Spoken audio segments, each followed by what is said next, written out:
You could get up to $80,000. I think the grant money is a great opportunity for business owners. Unfortunately, every business owner doesn't have the money to get started. So some of that money can be used for that, or even people that are in business need the money to sustain their business.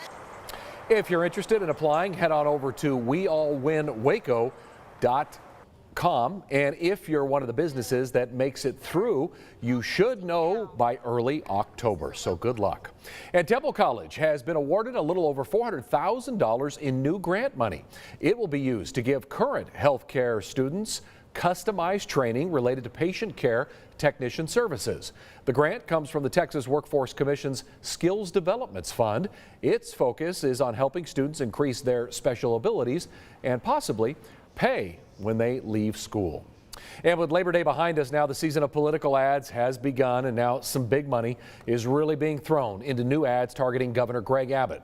A group only known as Could Have Been Worse LLC has reportedly bought $6 million in airtime for a minute-long ad that started airing today. In it, they list off bad things that have happened during Abbott's term, including the energy grid collapse and the Uvalde shooting. Abbott's campaign claims that the ads come from Democratic opponent Beto O'Rourke's, quote, dark money groups.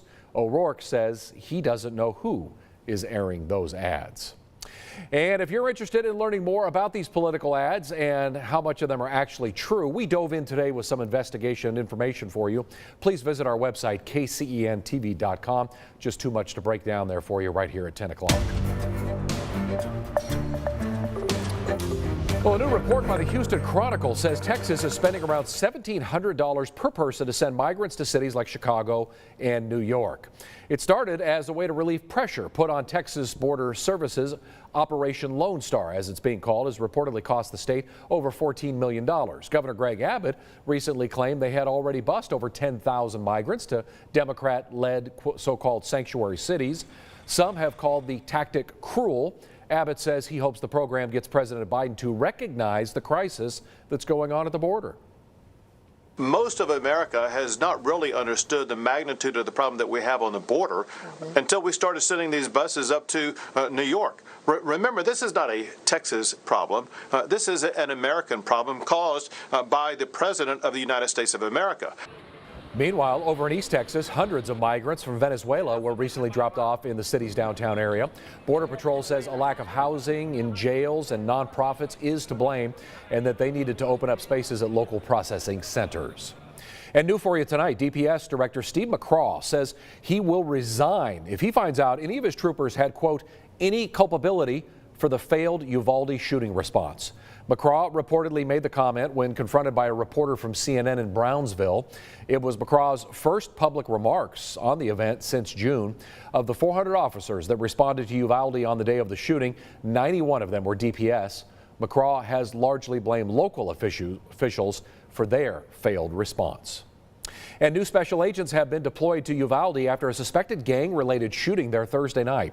As of right now, 4 people are in police custody related to the incident, all of them allegedly responsible for the gunfire heard at Memorial Park. 2 juveniles were injured. They are currently being treated at a San Antonio hospital. And Killeen police are looking for 3 people after they allegedly stole a man's car and then shot him. It happened around 2:30 this morning along Wood Road Drive. KPD officials saying that the man saw his car missing, then went looking for it. He actually found it with 3 people inside just a few blocks away. One of those individuals then shot him. He was taken to the hospital in critical condition. If you have any information about what happened, please call Killeen PD. Let's get things over to Chief Meteorologist Andy Anderson for a full look at our weekend weather. Hi, Andy. Hey there, Chris. We got a cool front on its way towards us. We'll be here on Sunday. In the meantime, we got another warm afternoon on the way for us tomorrow. Look at these temperatures ranging from 91 in Killeen and Cameron to 98 in Comanche. It's going to be very similar to that for us tomorrow as well.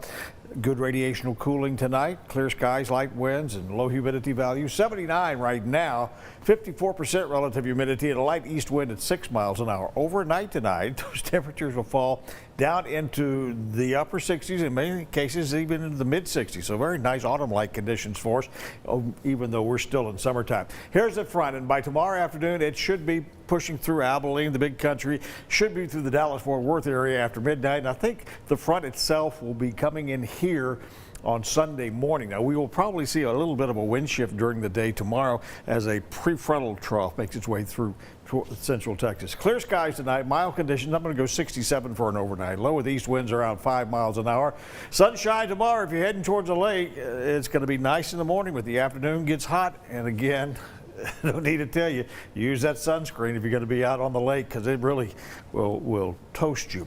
67 in the morning, look for an afternoon high topping out at 94. Here's your Channel 6 7-day planner. Always a weekend forecast. Looking for clear skies, hot conditions, low humidity values for us once again tomorrow. Winds will be out of the east around 5 miles an hour till about late afternoon, and they'll go around to the north very light.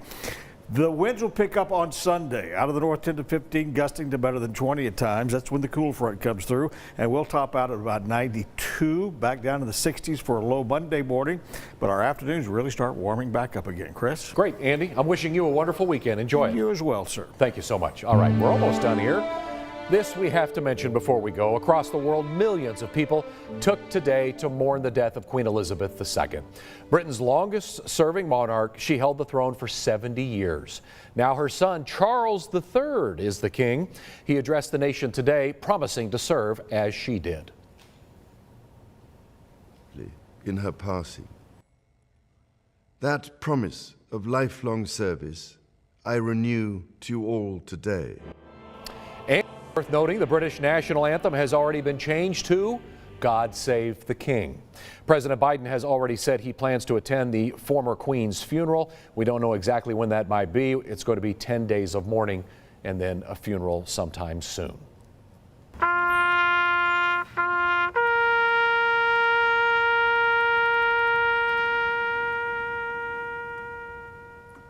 And earlier today, Killeen ISD hosted their 16th annual Freedom Walk at Ellison High School. First responders from across the city joined students and staff from the district in honoring those killed in the 9/11 attacks. Students at other schools, including Haynes, Pershing Park, and Cedar Valley, also participated in their own walk. And coming up this Sunday, first responders in Temple are hosting their own 9/11 remembrance ceremony.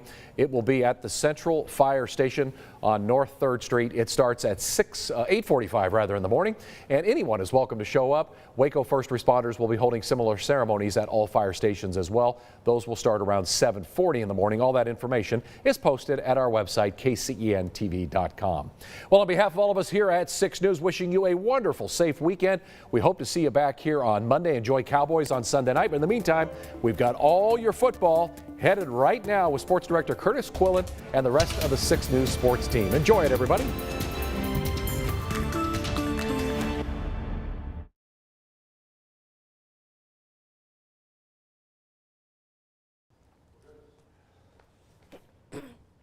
Mic check 1, 2, 3, 4, 5, 6, 7, 8.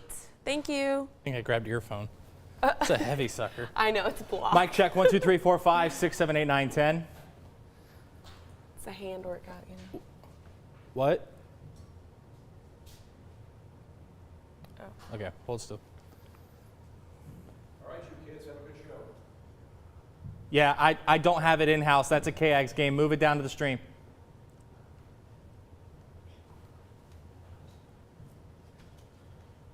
You need anything? You guys good? Just the other stations to get us their games, Andy. Have a great weekend. Bye, Andy. I'm going to try. I'll see you Tuesday.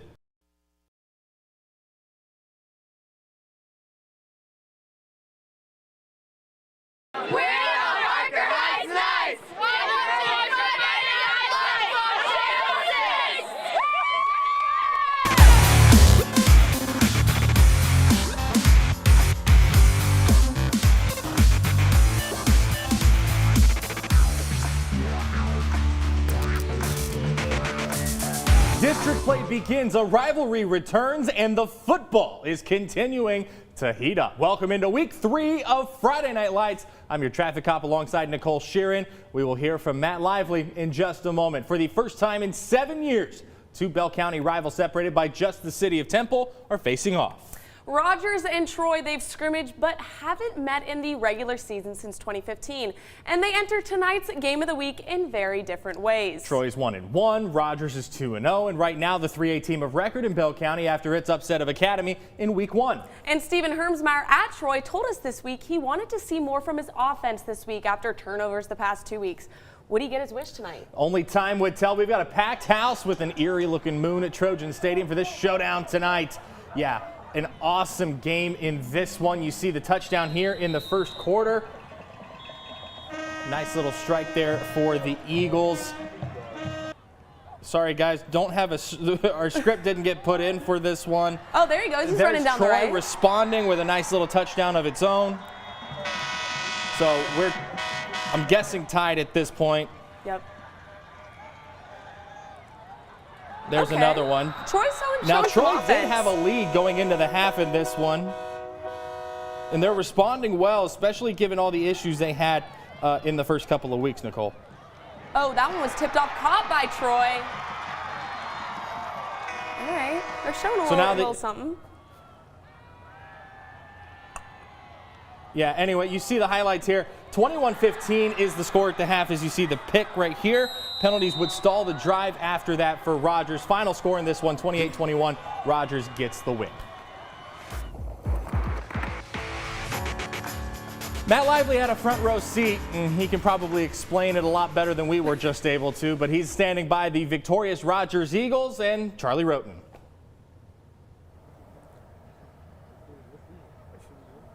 Guys, after 7 years, rivalry renewed, and Rogers is our winner of the game of the week. They like it.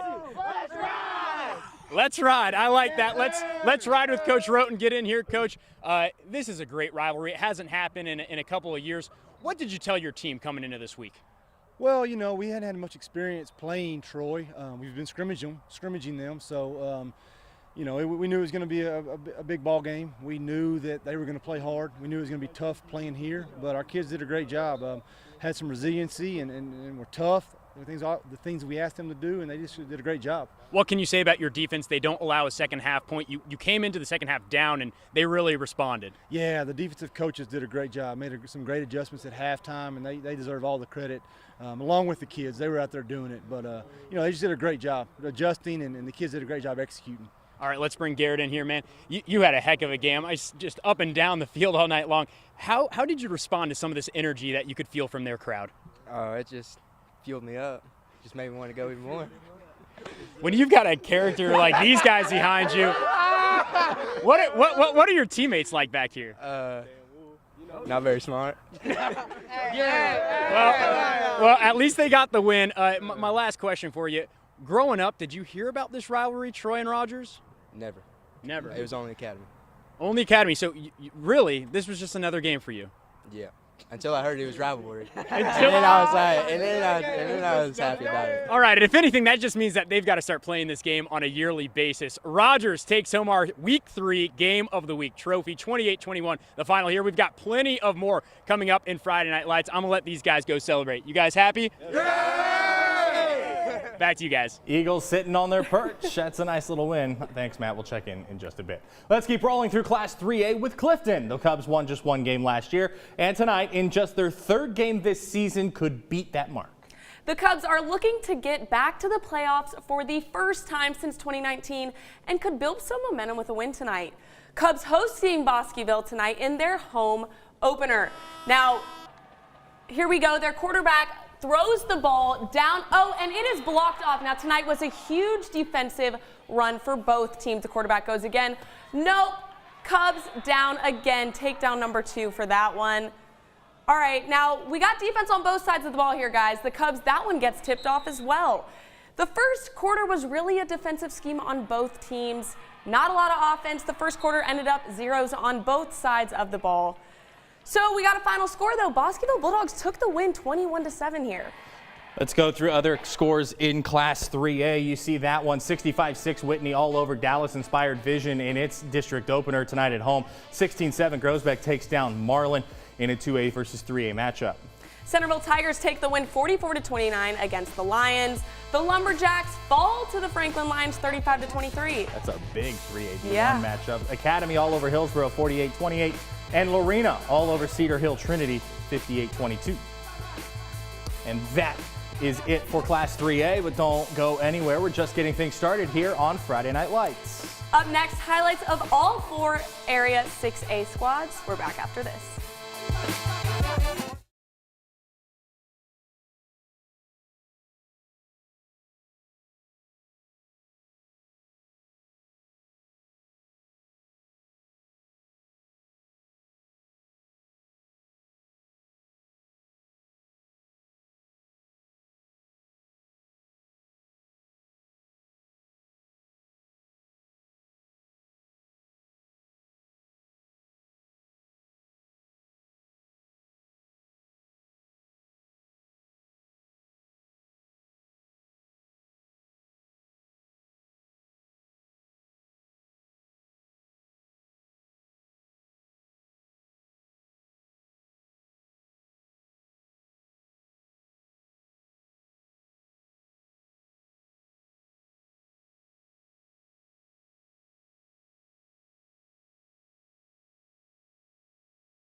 All right, let's jump to 6A. I'll tell you what, Jerry Edwards Harker Heights Knights are a team on a mission this year. A dominant effort in week 1 over Ellison, and a win at San Antonio area stronghold Smithson Valley last week just proved that point. That charge could ramp up with a win over Austin area Power Round Rock Cedar Ridge in a big way. Knights and Raiders facing off tonight at beautiful Searles Stadium on the south side of Killeen. A back and forth affair through the first half. 3-0 Raiders midway through the first quarter, and the Knights hand it to Rashawn Sanford, who goes right up the gut inside the Cedar Ridge 10. Knights knocking on the door to end the quarter. 3 plays later, starting the second quarter, Amir Washington punches it in, and it's 7-3 Knights. Zebras says touchdown. Ensuing Raider drive, Jakari Killingsworth wants it all, going deep down the right side, finding John Gentry in stride 42 yards. It's 10-7 Cedar Ridge. After a Heights punt, check this out. From Cole Thompson, a 48-yard field goal to extend the Cedar Ridge lead to 13-7. Heights not done yet. Sanford getting the score here just before the half to give the Knights a 14-13 lead at the break. The final, Knights get the win 27-20. What a kick on that. Midway facing Austin Vandegrift tonight at UMHB's Crusaders Stadium. Midway through the third quarter, QB Braden Buchanan finds receiver Ray John Middleton for the touchdown here. Boom, there he goes, running, oh, and he misses it. There's the start of the fourth quarter. That's a 1st and goal. A few plays later, you see Zaid Oliver running in for the touchdown there for Vandegrift. All Vandegrift all night, 45-0 the final. This one here used to be a really fun district rivalry. Temple visiting College Station tonight. Second quarter, Cougs down 7-3. Get something going. Arrington Maiden slings it out to Anthony Trevino. That's a first down, so same drive. It's fourth down now. Stoney Pryor, the new coach for the Cougars, going for it. Maiden play action, looks to be in trouble, but nope, busts it for a touchdown. It's 10-7. College Station takes a lead. This was a really, really fun rivalry when they were both in 17-5A. Next drive for the Cougs, facing fourth down once again against the ever-strong Temple defense, and it's Maiden stepping up, perfect ball to A.J. Tisdale. That's a tutty. Wisconsin commit, what a ball. 17-7, Temple trying to answer. Reese Rumfield, you know him well in the blue and the whites. He's going to go deep looking for Mikhail Harrison Pilot, and he brings it in. A huge game for the Wildcats. And then he's rumbling and bumbling, even still gets into the red zone for Temple. And then on fourth down, Rumfield looking into the flat. Harrison says, not on my watch. 17-7 is the lead at the half. 45-28, College Station in the fourth. Copper's Cove on the road near Austin facing Manor. Quentin Joyner, long rushing TD. You see him here. Quentin Joyner's Mr. Everything for Manor. Oh, he's going. He almost fell, but he's getting it. And he's going, and that's for 6-0. Now his little brother, Quintilin Joyner, is going to come here with a passing touchdown. You have to love when the backfield is brothers. Exactly. He accepts the snap. Right down to Sean. Look at that what a snag, catch. Kurt. You, sir, Sticky just fingers. got mossed. What's the final? 42-15, Manor in the fourth. We've still got so much Friday Night Lights ahead. Do not go anywhere. We'll dive into Class 5A next as we go to break. Here's a listen at this week's Battle of the Bands winner, the Clifton Cub Band. We're back after this.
Look, for the third straight week to open the season, the Shoemaker Gray Wolves are at home, but this week the stakes go up. District play begins with Midlothian rolling in to Club Buck, and the Gray Wolves out to make a statement in their first year back down in 5A. So let's go to Killeen for this District 4 5A Division I opener tonight. A potential playoff seeding matchup in the first week of district play. 7-0 Midlothian in the first. Tyson Williams nails the short field goal, pushes the lead to 10-0. Ensuing Gray Wolf drive, Jamarius Stort wasting no time, starts to his left, cuts toward the middle, says, "Get off me, bro," and it's gone inside the 10. Add on the horse collar tackle on the flag, and the Wolves knocking on the door. Next play, who else? It's Stort. Gets the handoff. He's wide to his left. He's into the end zone. Shoemaker would take a 14-10 lead to end the first, but they fall just short of the team picked to win the district 32-27. Meanwhile, tonight at Waco ISD Stadium, University hosting Fort Worth Arlington Heights. It's homecoming tonight for the Trojans, and they got off to a fast start in front of the home crowd. On the opening drive, Makai Sandoff gets the handoff, takes it 30 yards down the near sideline. That would set the tone early, and then later in the first quarter, Sandoff punches it from 3 yards out. Trojans strike first. They go up 7-0. Very next drive for the Trojans, Ladarius Evans' first touch is a big one. Turf monster. Dang. They got him, man. They got him. But after a few plays later, it's Sandoff making a couple cuts. It's 14-0 then. It's they 14-0. fall 29-28. By 1 point. 1 point. 1 point. Don't go anywhere. We still got plenty more ahead on Friday Night Lights. We'll head back to Troy. We'll head right? back to Troy eventually. We'll have 5A scores next.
Other scores in 5A, Killeen falls to the Yellow Jacket, or no, they won 23-7, excuse me.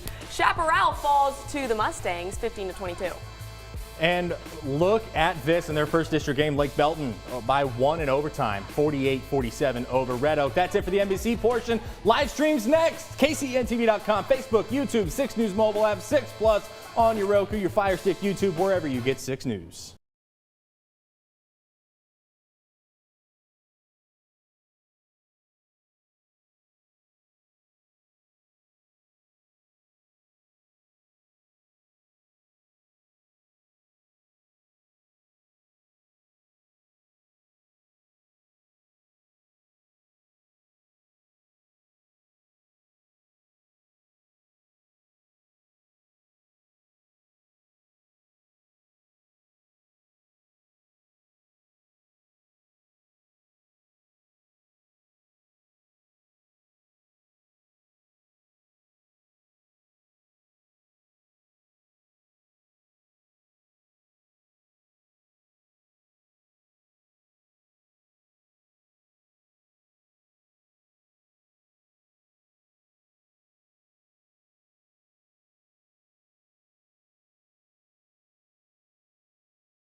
We're the Clifton Cubs, and you're watching Friday Night Lights on 6 News.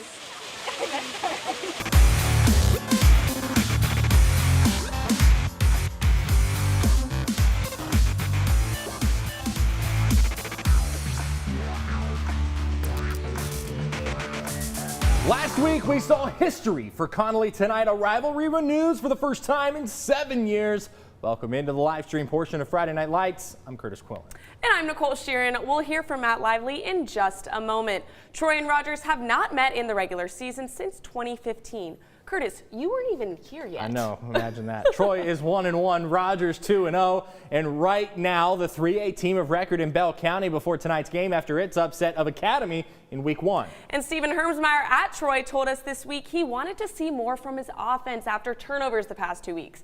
Would he get his wish tonight? Only time would tell. A packed house at Trojan Stadium under a full moon. You know what that means, wacky stuff. Inbound. Tied at 7 in the first quarter, and Cooper Cisneros, the QB for the Eagles, dives up the middle, his second rushing score of the night, and the Eagles lead by 8 after the 2-point conversion. So it's 15-7 then. Ensuing Troy drive, it's Ethan Sorensen to Cooper Vale.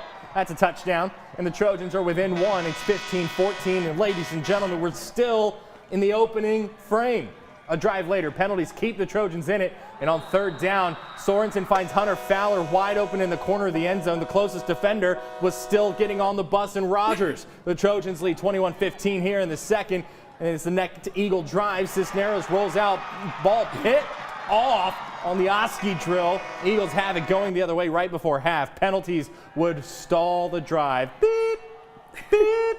And with just over a minute to play, Sorensen throws a pop fly, and the Eagles come down with it. They go into the half, up 21-15. Final score, all Rogers 28-21. Maybe not all Rogers, but a good win. A good win, a good win. A good win. And you know who had a front row seat to this one? Matt Lively. Matt, this was a good one. Yeah, it really was, and you guys were saying it right there. Stephen Hermsmeyer said that he wanted to get this offense started early.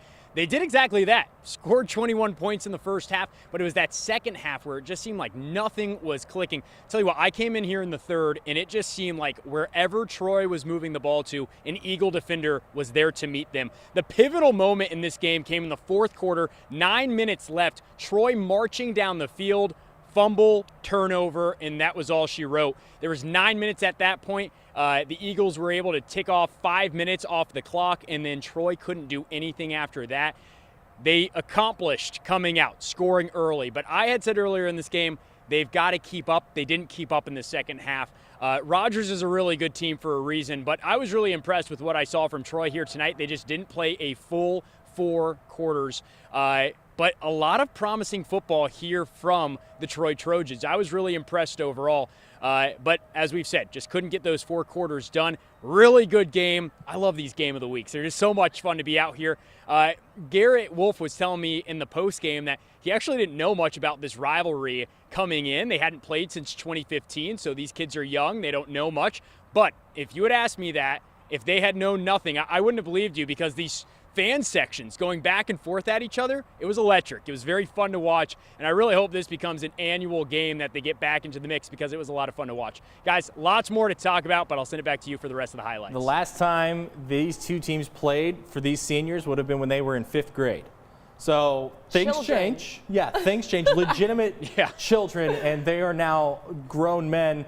Matt, one question I have for you. Rogers, there are 3 3A ball clubs in Bell County. That's Academy, that's Troy, who are both in the same district, and Rogers. Rogers, obviously the smallest of the 3, being the 3A Division II team. What was it that sets them apart from these 2 clubs? Because they finished the 2-team sweep of Bell County.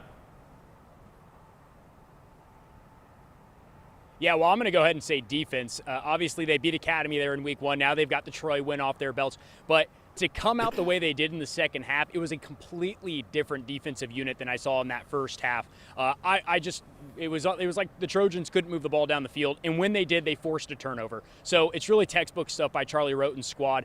Defense is going to be the difference in 3A here. You know what they say, more points wins games. Defense. And defense wins championships. It does. All right, Matt, that's why we pay you the big bucks, sir. We'll check in with you here in Big Picture. Thank you, sir. All right, one team that's been very impressive this season so far is Salado. After changing coaches, the Eagles are still soaring. 2 games, 2 wins, one against a playoff team in 4A Division I, the other against 5A Bryan Rudder. And there's no easing up before district play. Not at all. Eagles facing powerhouse Malakoff tonight at Waco ISD Stadium. And after the Eagles jumped out to a 7-0 lead, it was a defensive struggle for the rest of the first half. Late second quarter, quarterback Mike Jones connects. No, he's running. He runs it down and he drops it. There's a fumble. That's and that's a fumble. all Salado. Yes. Later that same drive, the Tigers try to run the triple option. There's the fumble you see. Salado goes 3 and out. Yep. So the next drive. Jones tries to hit Jason Tennyson on the screen pass, but Senior Adams sniffs out the play and that would go nowhere. I'm sensing a defensive struggle in this game. Yes, just a little bit. Now Tennyson here, nowhere to go. Benavidez again on the tackle. A hype crowd for this one, 7-0 at the half. Malakoff edges Salado 29-27 in overtime. The Cameron Yeomen have scored 60 points or more in their first 2 games, hosting a Connolly squad riding high off its first win over La Vega in 8 years. Here Braylon Drake rolls out, finds pay dirt. Yo goes for 2, and it's another out route, and then later Braylon Drake gonna throw a nasty touchdown route here. Beautiful throw for the Yeomen. We showed you only Yo highlights, but check this out on the final score. It's Connolly with the last laugh. That was an awesome game. 45-40 is your final. Mejia's brutal non-district tour continues tonight at China Spring. The Black Cats' second straight week facing a reigning state champ. Now the QB, Catch McCollum, oh no, it's picked off, and he's running down the field. He makes a little progress, doesn't get straight to the end zone, but he takes it down the field. Now, Cougars' Catch McCollum throws downfield under center. He takes it, and he launches it down that field in the hands of receiver Cameron Campos. He takes that one to the house for 6, and that just ties the bow on a shutout first half for the Cougars, 42-0. Final score, 63-7 Cougars. Good night. Mejia is just a brutal schedule. How about Lampasas punching up in weight class tonight, facing Georgetown Eastview, a 5A ball club. They tried to plant the flag. It didn't work. Lampasas' David Flores rolls right and finds him in the end zone. That's number 6. Was not on the roster tonight, so we're going to refer to him from here on out as number 6. So later on, you see the field goal here for the Patriots. It's good. It's all the way back to the locker room. And then watch this again. It's David Flores. And who else is he going to go to? Ooh. Remember when we said we were referring to him from here on out? Yeah, it's number 6 again. 6. So 25-yard touchdown route into the corner of the end zone. Then, to put this into perspective, they connected again on another touchdown in the first half. 48-39, Lampasas gets the win. Robinson hitting the road, looking to quack out another win at Taylor. Robinson Christian Lujan into the end zone. Into the end zone, right then and there. Easy. Easy does it. That cuts the Taylor lead to 20-12. QB, Jarvis Anderson, has a long touchdown pass. Whoa, look at that. All the way down the field. Boom. Takes that to the house for 6. Easy. And they make it look easy. Yeah. Final score, 41-19. The Ducks take the dub. All Taylor tonight. A lot of neighborly matchups this week as McGregor hosts Gatesville, looking for its first win this season. Get your nachos for this one. Good. I like mine with jalapenos, please. Bulldogs, 1 if by land, 2 if by air. So they go air. J.I. Singer to Zachary Ainsworth. Ainsworth does the rest. That's a McGregor first down, and the Bulldogs back to work on the ground as they've been known to do. Sebastian Torres sheds tacklers, bounces to the outside, and gets to the corner. It's another first down, but this drive would stall on the 3-yard line and come to a complete end on a missed field goal attempt. That would give the Hornets their chance. This pass, obvious push. I could have called that pass interference, and I wasn't even at that game. Flag. A couple plays later, it's Jimmy Hall punching in the game's first score. Hornets go for 2, come up short 6-0 after 1. So Gatesville gets the win. McGregor is 0-3. Okay, let's talk Belton. From 2007 to 2013, Rodney Southern led the Belton Tigers to the playoffs in Class 6A before leaving to take over at Huntsville, where he's built the Hornets into a consistent winner in 5A. Now, for the first time since he left, he returns to Tiger Field tonight, donning green and white this time. Tigers and Hornets facing off in a high-octane offensive matchup. Belton starts the game strong. Sean Snap runs it in for the touchdown here. That is a followed by a field goal. The D-line stopped the Hornets just short of the end zone. And then on the following play, they pushed back. Austin Taylor from Huntsville. That's a touchdown. That's the pushback. And on the following play, here's Austin Taylor's touchdown for the Hornets. Now, they've been known to score in bunches, and apparently they can get a nice little push from that offensive line. What a play to follow through on that. Final score to this one is 41-28. Belton gets the win. Now, last night, Waco High hosting Granbury in their District 4 5A Division I opener. All right, that's broken off first pass. Now, first quarter, the line offense lagged. Isaiah Lewis looking for Reggie Lewis Jr., and it's picked off. He's running down the field, but he doesn't get far enough. Oh, just wait. But there's more. Quarterback goes back, he's looking, he finds the open man, and he's taken down again, but makes some progress. That's a nice little stop there from nice Waco little High. stop. Now he takes the snap again. Yards. Looks downfield, connects, and takes it to the house. Walt Hartman to Jayton Glenn for that one. What a touchdown. So that after a safety, it's 8-0. They tack on a field goal toward the end of the first quarter. It's 11-0. 45-3 is All your final. Pirates. Rockdale hosting rival Lexington tonight in a battle for Highway 77. Now the quarterback throws it downfield, bomber. Beautiful. Beautiful throw. All right, their defense comes in. Oh, he's running down. Oh, he braked up that defensive stop right there. He keeps going. He said, no, sir, I'm going to keep going. He's just short of the end zone. How many guys touched him? 3? Like 4, yeah. All right, he takes the snap again. Same guy, running. Doesn't get there quite yet. This guy's tough, though. He's bouncing through all those defenders. This is a heated rivalry game. Jeez. The touchdown for the Eagles there, and then they go back through the air. Nice pass down center. It's this same guy. It looks there he like goes. It looks like Lexington is just get the ball to And he number goes. 5, and it worked. 33-18 another is 6. your final score tonight. CTCS has a veteran squad and in 2020 won a playoff game in TAPS for the first time since moving up to 11-man football. More than 10 years ago. The Lions expect to make another run this year, and tonight debuted a new turf field. Check out the dedication on this beautiful Friday. Some nice helmets in Leif Johnston's second year. What was prettier than was this Milano touchdown run right as Matt Lively walked into this game. So Milano strikes first, and then Josh Miller takes it to the house. It's 7-0 on their next drive. How about this tough running from Ethan Gordon? He's got 5 defenders on top of him, and 2 plays later, he sets himself up for this easy touchdown run right up the gut. It's 13-0 Milano. At that point, all Milano, 41-7 is your final. Moody is hosting Hubbard tonight on homecoming night for the Bearcats. Now, homecoming at Moody and the Bearcats, you know, look at those cute girls. They look so pretty in their homecoming outfits. All right, Bearcats take the You snap. had a moment.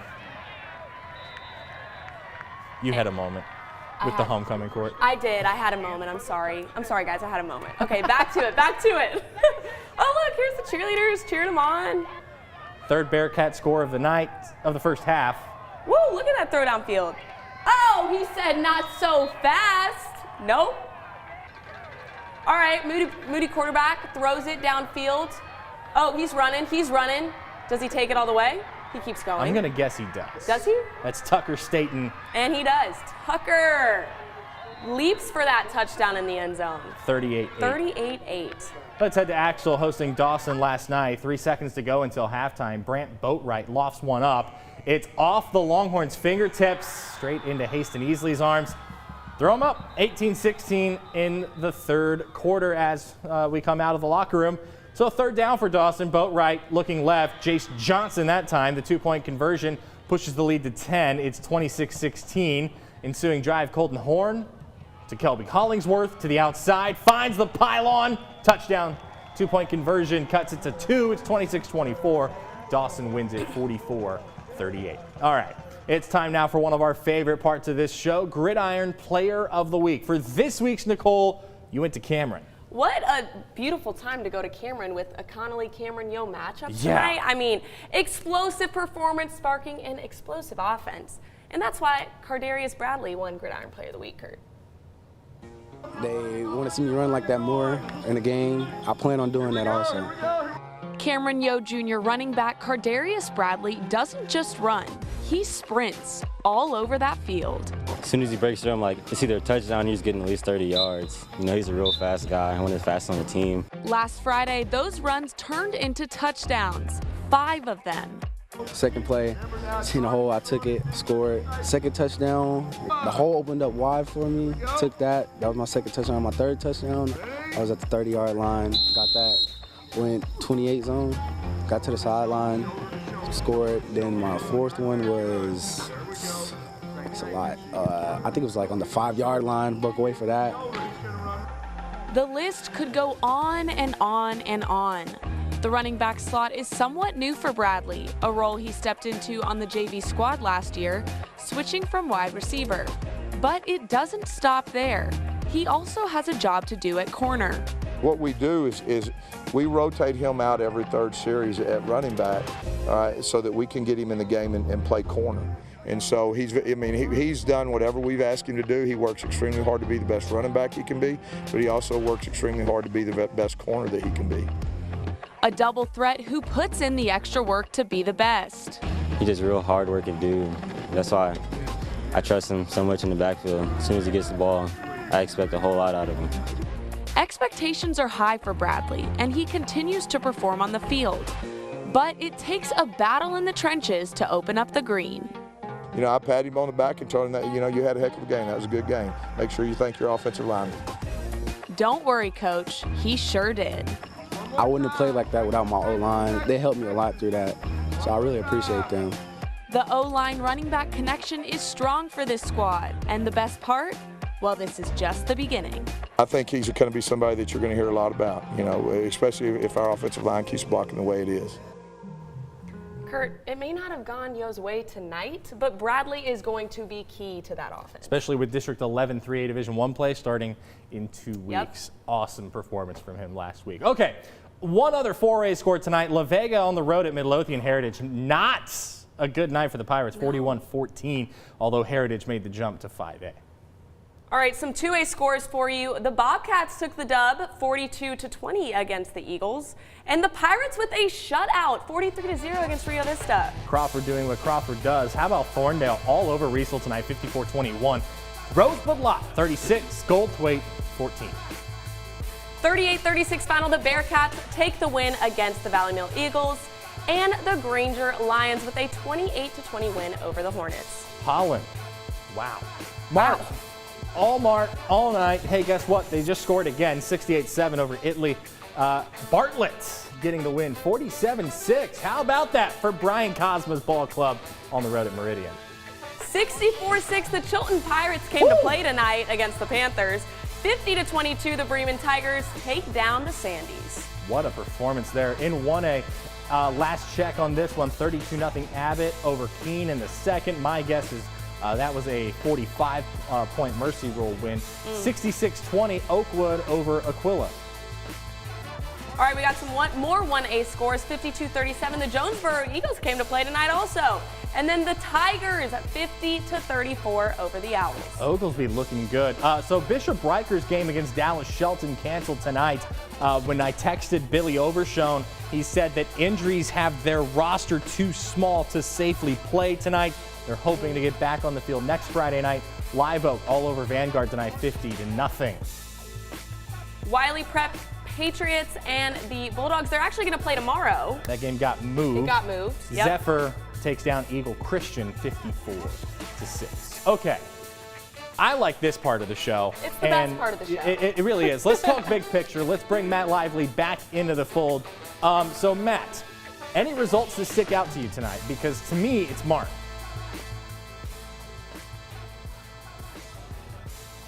Well, I actually ran into Kevin Hoffman last night at the Axtell game. I don't think you should be surprised, Curtis. I said, Coach, come on, let's talk about this Marlin game. It's crazy. And he just has so much confidence in his team. And the fact that they go out night after night, week after week, and they drop these ridiculous lopsided scores, seriously, something is in the water in Mart, Texas. I don't know what it is, but these kids are just different. When you go to a Mart Panthers game, it sounds different when pads hit pads. I'm not surprised whatsoever by Mart. Not surprised, but it is interesting to see Lake Belton first district play. I had them as a dark horse coming into this season, and they were really good last year when they weren't sanctioned by UIL play. Now they are, and they are proving me correct right now. I think this Lake Belton team is going to be really fun to watch, and they could be in the playoffs here very soon. And an overtime win on the road to open district play is not a bad way to do it. Any results that stick out to you? Can we talk about the elephant in the room, guys? La Vega tonight? Yeah, that one sticks out. That not just in a sticks good way. out a little bit to me. They're very, Matt, you were at their practice. Is it offense or defense that they're super young on? I believe it is their offense this year that they are very young at. And it showed, 41-14. It's just crazy that they go playing Connolly, lose by 1, to then something like this. I don't know. I was taken aback. I was too. I thought that game would be a lot closer. I thought they had a legit shot to win it because that's been kind of a back and forth rivalry over the years between them and Midlothian Heritage. I want to see what Temple does moving forward. Yeah. That loss to College Station kind of sticks out a little bit to me. Shoemaker within 5 of the team that was picked to win District 4 5A Division 1. Any other teams that you guys thought stood out this week? I'll be very honest. This week was very shallow at the top of the schedule, but there was a lot of meat in the middle that for nerds like us, we can dissect a lot from those games.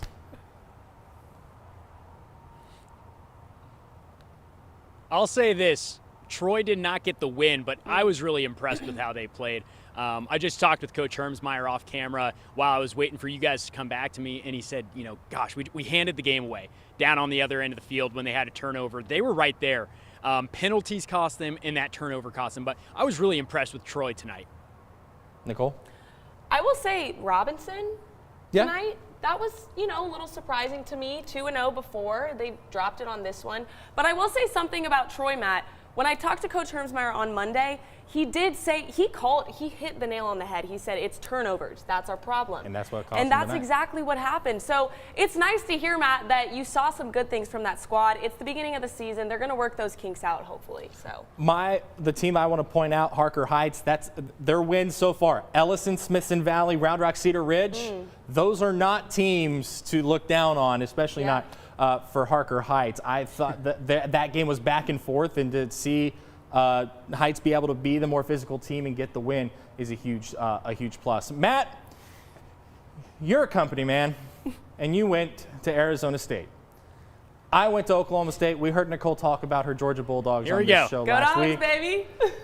So we don't need to talk about Georgia. I'm an Oklahoma State grad, sir. I know we've talked off the air, but I'd like to put a wager on tomorrow's game. So, and then we'll talk Baylor for just a second before we end the show. How about the loser has to wear the winner's colors the next time they anchor after this game? That's fair. I would say I would get my ASU hockey jersey ready for you to wear. I don't think my Sun Devils are going to get it done. I'm just not confident. Not a Herm Edwards guy. 11.5-point underdogs on the road in Stillwater. Don't feel confident, but I'm going to take you up on this wager because I am a man of the company. Go Devs. Fair enough. Wow, Matt just kind of gave that one to you. He really did. One key for the Bears tomorrow night at BYU. I got a 6:45 a.m. flight, so I'm bouncing out of here as soon as we're off the air. For me, it's penalties. You have to keep the ball going forward. Nicole? I will say BYU without their 2 top receivers, it's looking good. I mean, I think that's a plus for Baylor. That is a huge key. Matt, one key? Yeah, Tyler Algier is gone. He's with the Falcons. Dave Aranda talked about Jaron Hall all week. Without those 2 top receivers, like Nicole just said, the Baylor chances are looking a whole lot better. They are looking a whole lot different. We will have live coverage for you tomorrow from Provo. That's it for us on Friday Night Lights, Week 3 in the books. For Nicole Sheeran, Matt Lively, producer Ethan Clark, Rob Kelso, Michael Graham, and all of us working the late shift here at 6 News, I'm Curtis Quillen saying so long. We'll see you next week under the light.